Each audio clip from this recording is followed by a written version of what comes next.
Hello friends, আশা করি তোমরা সবাই খুব ভালো আছো। তো এখন বেরিয়ে পড়ছি রঘুনাথগঞ্জ শহরের পার্শ্ববর্তী একটা গ্রাম বংশবাটি। সেইখানে এই সময় হয়ে থাকে বিখ্যাত এক দেবীর পুজো।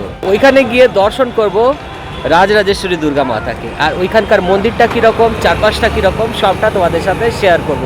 ভালো লাগলে অবশ্যই একটা লাইক করো আর প্রচুর পরিমাণে ভিডিওটাকে শেয়ার করে দিও, যাতে সবার কাছে পৌঁছে যায় এই ভিডিওটা এবং সবাই রাজরাজেশ্বরী মায়ের দর্শন করতে পারে।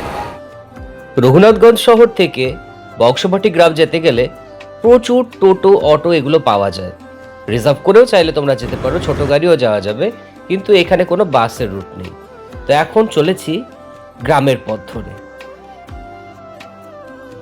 বেশ সুন্দর পিচ ঢালা রাস্তা। এখন বাসতে চলেছে প্রায় 5:30 মতো। আকাশে সূর্য অস্ত যায়, দৃশ্যটা ভীষণ ভালো, তাই তোমাদের সাথে শেয়ার করলাম। চলে এসেছি এখন বংশবাটি গ্রামে রাজরাজেশ্বরী মায়ের মন্দির প্রাঙ্গণে। তো চলো ভেতরে ঢুকে যায় আর মায়ের দর্শন করি।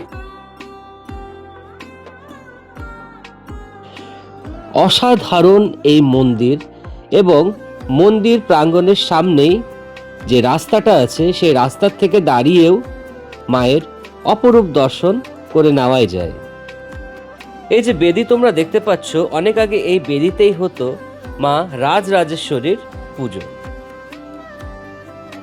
চলে এসছি একদম মায়ের গর্ভগৃহে, আর তোমাদেরকে মায়ের গর্ভগৃহ থেকে দর্শন করাবো।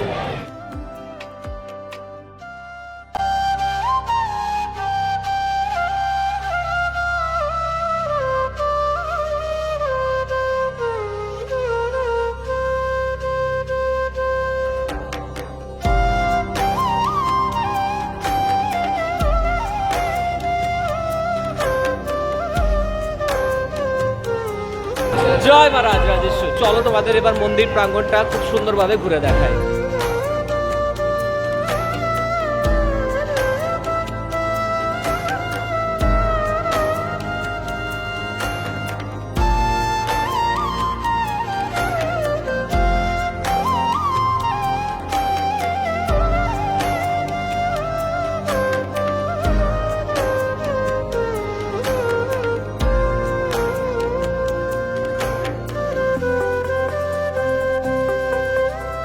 তোমাদের সাথে শেয়ার করব এই রাজরাজেশ্বরী মাতার মন্দির নির্মাণ প্রকল্পে কমিটির যে সদস্যগণ আছেন তাদের তালিকা।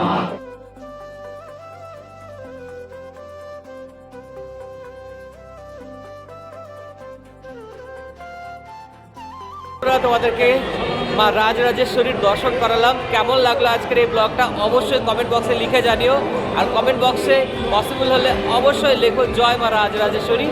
ব্লগটা এবার এখানেই শেষ করছি। তোমরা লাইক করো, শেয়ার করো প্রচুর পরিমাণে এই ব্লগটা, যাতে সবাই মা রাজরাজেশ্বরীর এই সুন্দর দর্শন করতে পারে। আর পেজটাকে অবশ্যই ফলো করে পাশে দেখো। দেখা হচ্ছে খুব শীঘ্রই নতুন ব্লগে।